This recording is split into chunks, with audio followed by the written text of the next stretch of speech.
Welcome and good afternoon. Today is today is Wednesday, January the 12th.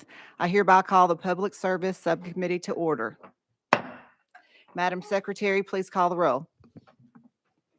Representatives Alexander, Jernigan, Johnson, Kiesling, Marsh, Wendell. Madam Chairlady, you have a quorum. Thank you. Before we get started, are there any personal orders? Seeing none, we will have 8 bills on the calendar today. The first item, number 1, is House Bill 1035 by Speaker Marsh. Do I have a motion and a second? Motion. Second. We have a proper motion and second. Chairman, you're recognized on the bill. Thank you, Madam Chairman. HB 1035 is a State House of Representatives redistricting bill. The House redistricting plan I present today is the product of the Select Committee on Redistricting, made up of 16 bipartisan members, 12 Republicans, and 4 Democrats. The plan complies with all state and federal constitutional and statutory requirements and the House redistricting guidelines. The plan is composed of single-member districts. Each district is contiguous. Each district is constituted using 2020 census data and geography. The plan complies with Voting Rights Act. The plan complies with judiciary interpreted state constitutional requirements concerning county splitting. The plan protects the sanctity of counties by creating whole districts in each county with a population sufficient to support a whole district, and preserving single county districts and multi-district counties in those counties which constitute a single district or divide evenly into multiple districts within judicially recognized deviation limitations. This plan complies with federal constitutional requirements for one person, one vote, as applied to state legislative districts. Specifically, this plan has an overall population range of 9.9%. It splits 30 counties. It includes 7 districts with paired incumbents. It includes 8 districts without incumbents. It maintains the current number of majority-minority districts at 13, and it creates 2 coalition districts. Finally, at my direction, this plan was reviewed by the Attorney General's office. And at this time, with your permission, Madam Chairman, I would like to ask the Select Committee's attorney, Doug Himes, to go over the concept generally and district by district. We are now out of session. Mr. Himes, would you please give your name and your title for the record? Thank you, Madam Chair, members of the committee. I'm Doug Himes. I am your House Ethics Counsel and also the counsel for the Select Committee on Redistricting. And on the video board is the plan that the Select Committee adopted that Speaker Marsh has described. I just start off with similar comments that I made to the Select Committee. The 2020 census provided a dynamic framework for redistricting the Tennessee House of Representatives. Tennessee's population grew by 8.9% from 6,346,105 to 6,910,840, which in comparison to the United States grew about 7.4%. So we're a little bit ahead of where the country grew. Your ideal district size increased from 64,102 to 69,806. And that growth, of course, was vastly uneven across the state. There were 17 counties that grew by more than 10%. And most of these counties were concentrated in Middle Tennessee. Conversely, there were 30 counties that actually experienced negative growth. In comparison, the last census, only 8 counties in the previous decade experienced negative growth. This time we had 30. Most of those counties were located in rural West Tennessee, the Upper Cumberland region, and in Northeast Tennessee. As a result of these demographic changes, there was essentially a 3-seat shift in representation in the House that moved towards Middle Tennessee, and that's reflected in this plan. As Speaker Marsh said, this plan has an overall population range of 9.9%. The highest districts are 5.09% in deviation. Those are in Montgomery County. The low is a negative 4.81%. That district is part of Dixon and Cheatham County. There are 30 county splits in this plan. There's 9 in West, 9 in Middle, and 12 in East. There are 7 districts that have period incumbents, 1 in rural Northeast, 1 in Knox, 2 in Davidson, 1 in Williamson, 1 in rural Middle West Tennessee, and 1 in Shelby County. Conversely, there are 8 districts without incumbents, 1 in Knox, 1 in Trousdale and Sumner, 1 in Rutherford, 1 in Williamson, 3 in Davidson, and 1 in Montgomery. This concept maintains the current number of majority-minority districts. That's 13. 1 in Hamilton County, 2 in Davidson, 1 in rural West Tennessee, and 9 in Shelby County.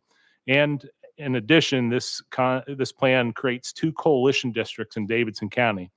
Those are districts that have a combined voting age population of minority residents over 50%.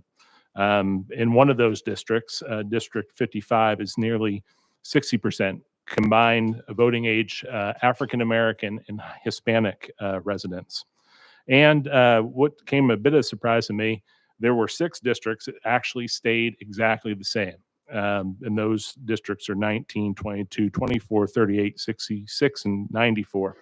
And if you, I will go over this district by district if you would like me to. It's up to you, Madam Chair, or I can stop there. Members? Does anybody want to know those districts? Okay. No, thank you. You Any questions from members? No. Seeing none, we're back in session. Do we have any further discussion on the bill? Madam Chair, I would like to renew the motion to move HB 1035 to full committee where the redistricting plan presented to you today would be offered as an amendment. We have a motion and a second. All those in favor of sending House Bill 1035 to state full signify by saying aye. Aye. Opposed? Ayes have it. Bill goes to state full. The next item, number 2, is House Bill 1037 by Chairman Johnson. Do I have a motion and a second?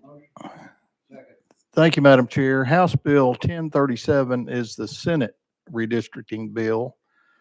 This plan is the work product of the Senate Redistricting Committee. Minor modifications are being finalized in the Senate, and I anticipate that the Senate redistricting plan will be available shortly. At this time, I would like to make a motion to move this to the full House Bill 1037 to the full committee. We have a motion. We have a motion and a second. Any further discussion on the bill? Seeing none, all those in favor of sending House Bill 1037 to state full signify by saying aye. Aye. Those opposed? Ayes have it. Bill goes to state full. Item number 3, House Bill 1034 by Chairman Marsh. Do I have a motion and a second?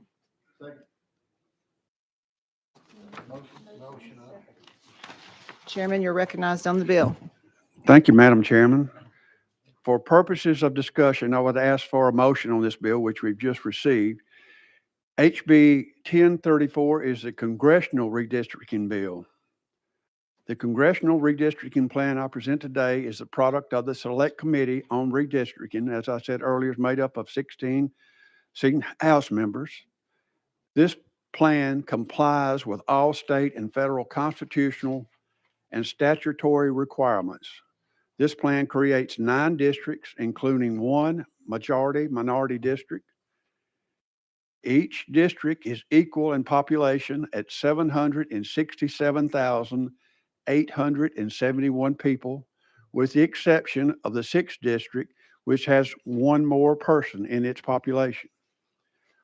9 counties are split: Shelby, Benton, Davidson, Williamson, Wilson, Ray, Scott, Campbell, and Hancock. No incumbents are paired. And finally, each district is contiguous. At this time, I would like to ask our committee attorney, Doug Himes, to go over the concept generally and district by district if necessary. We are now out of session.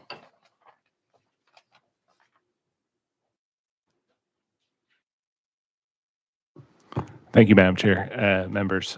Doug Himes again.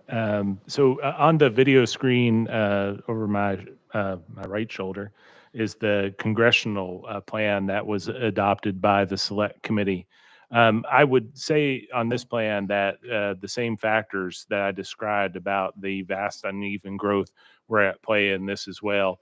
The West Tennessee districts were underpopulated by about 128,000. The Eastern Tennessee districts were underpopulated by, and I was looking for my little sheet, I think it was 64 in combination of 1, 2, and 3, or around that number. And once those districts were fully formed, where the balancing of the population occurred was in the 4 Middle Tennessee districts. The plans in front of you, Speaker Marsh, described the 9 county splits, and I can go over it again district by district if you'd like me to. That's up to y'all. Members? No, thank you. Do we have any further discussion? We're back into session. Is there any further discussion on the bill? Madam motion, Chairman, second. I would like to renew the motion to move HB 1034 to the full committee, where the redistricting plan I presented to you today will be offered as an amendment. Do we have a motion and second? All those in favor of sending House Bill 1034 to state full signify by saying aye. Aye. Opposed? No. Ayes have it. Bill goes to state full.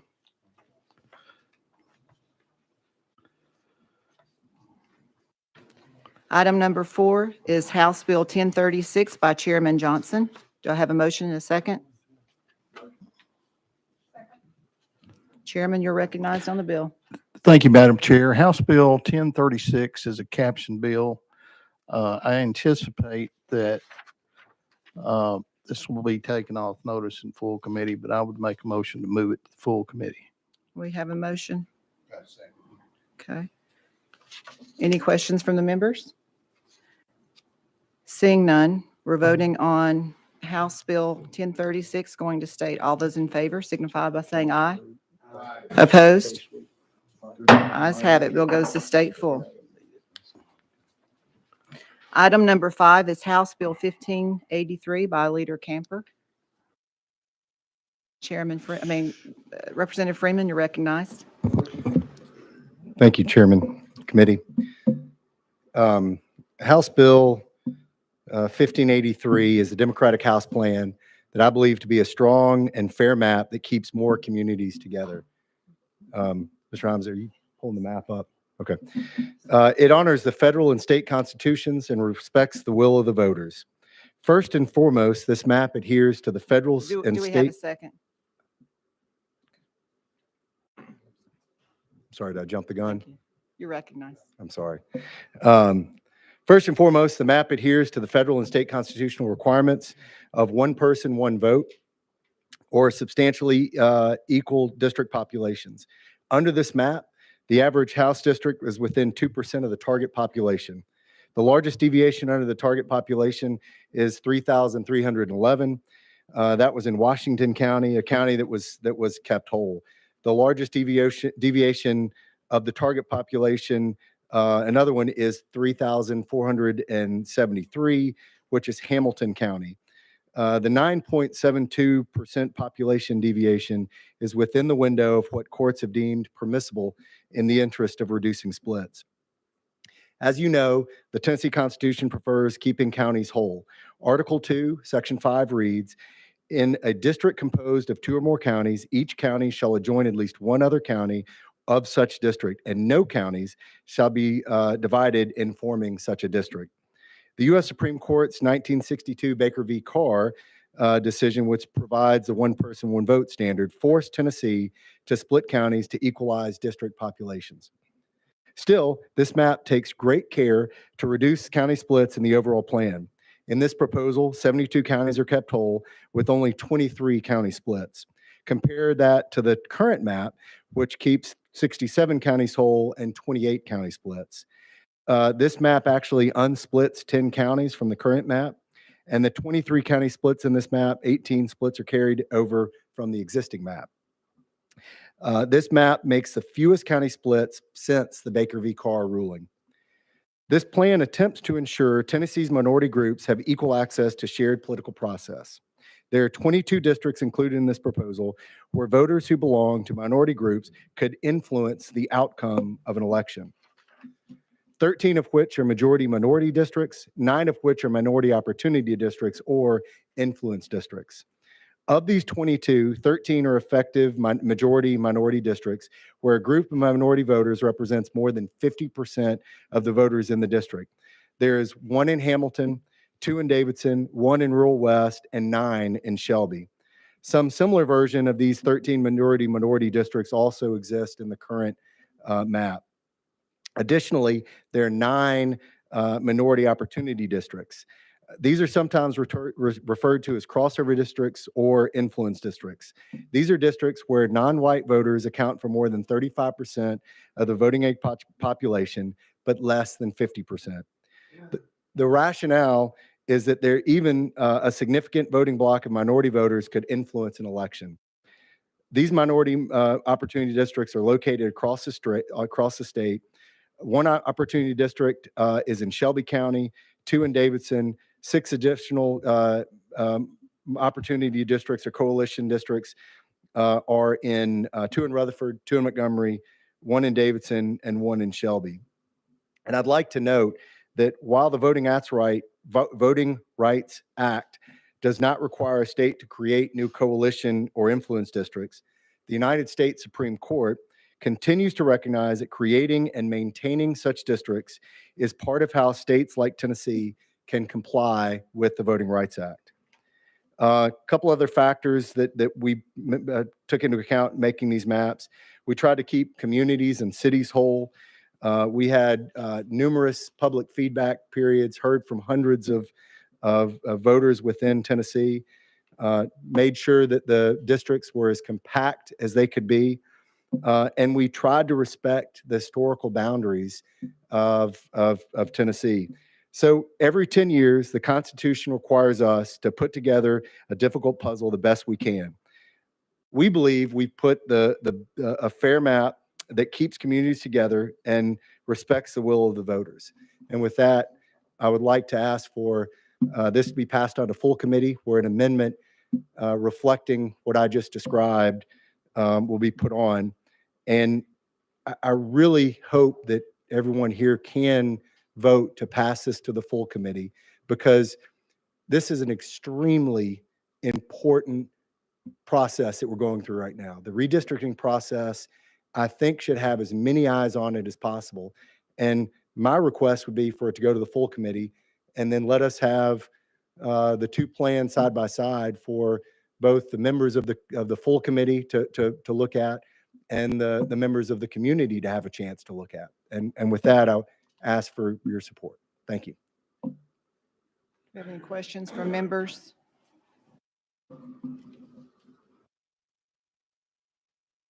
Seeing none. All those in favor of sending House Bill 1583 to state full signify by saying aye. Those opposed, no. The noes have it.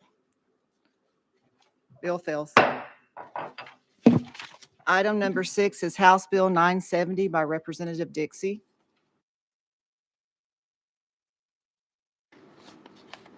Item number 7 is House. Okay, we're going to roll 970 to the hill of the calendar. Item number 7 is House Bill 1584 by Leader Camper. Representative Freeman, you're recognized. Thank you. We have a motion and a second. Representative, you're recognized. I'll take the promotion. Thank you. Thank you, Chairman. Thank you, committee. House Bill 1584 is the proposal for the 9 congressional districts. And we're going to pull the map up. The proposal for the Tennessee 9 congressional districts reimagines our map to better represent each region of the state. The biggest changes is a new congressional district in Middle Tennessee's fast-growing suburban counties. This move reflects population trends and better aligns communities with shared interests like transportation, infrastructure, and affordable housing. Overall, these districts closely follow Tennessee's 3 grand divisions. There are 3 in East Tennessee, District 1, which groups together communities that have historically been referred to as Upper East. District 2, which includes Anderson, Oak Ridge, Sevier, the Great Smoky Mountain National Park, the City of Maryville, Alcoa. District 3, which includes counties in the southeastern portion of the state. In Middle Tennessee, there are 4. District 4, which groups together large, fast-growing suburban communities. District 5, which consists of Nashville, Laverne, and parts of Smyrna. District 6, which includes many of the rural counties of the Cumberland Plateau. And District 7, which includes and groups together the rural communities east of the Tennessee River. In West Tennessee, there are 2 districts, District 8, which is basically every rural county in West Tennessee, along with parts of Shelby, and District 9, which groups together the cities of Memphis and Bartlett. First, this map meets the constitutional requirement of 1 person, 1 vote. Under this map, the average congressional district is within 0% of the target population, a deviation within 0% of the target population.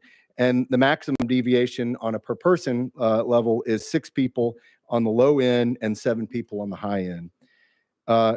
This map also only splits 8 counties to make equal congressional districts, and no county is split more than once. The counties that are split are Bedford, Blount, Hardin, Murray, Roane, Rutherford, Sumner, Union, and Shelby, all of which were required to split because of their population growth. There is a majority-minority district. This is a district where a single minority group represents more than 50% of the voting population. The 9th congressional district in Shelby County is a majority black district in the previous map and continues to do so under this new version. There's also an opportunity district, which can also be called an influence district. And that is one where non-white voters or a coalition of minority groups represent less than 50 voting age population, but more than 35. Under this map, minority groups represent 42% of the voting age population in the 5th congressional district, which is based here in Davidson County in Northwest Rutherford. I would again note that while the Voting Rights Act does not require states to create new influence districts, the Supreme Court continues to recognize that creating and maintaining such districts is part of how states comply with the Voting Rights Act. In a state like ours, where minority groups represent 1 out of every 4 voters, the presence of an influence district is an accurate reflection of our state. We tried to keep communities whole. Again, held numerous public comment periods, heard from hundreds of voters across our state. And then on the compactness side of things, using REOC and the Polsby-Popper metrics to measure compactness, these districts are considerably more compact than the 2011 districts. The map scores 17% better on the REOC and 47% better on the Polsby-Popper. In summary, whether you live in a rural community, a suburb, or downtown, the proposals that I just presented represent an opportunity to better align communities across the state with neighbors who share many of the same policy concerns. And with that, I ask for your support to send this to full committee, where an amendment reflecting the plan I just presented to be put on. And again, would like to implore upon the committee that this is an extremely important process that I think we should have more time for the community to weigh in and view these two ideas.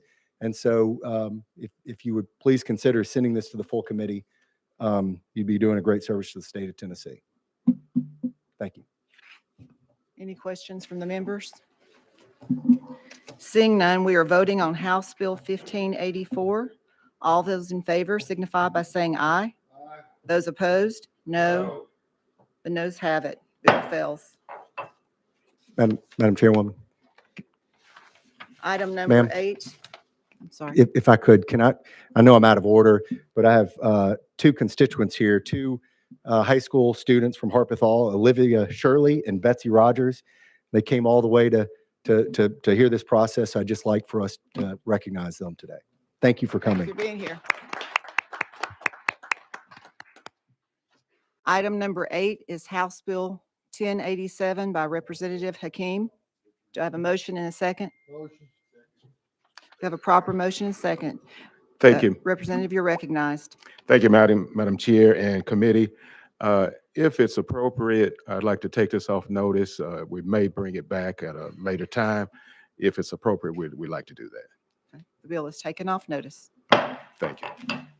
We are back to item number 6, House Bill 0970 by Representative Dixie.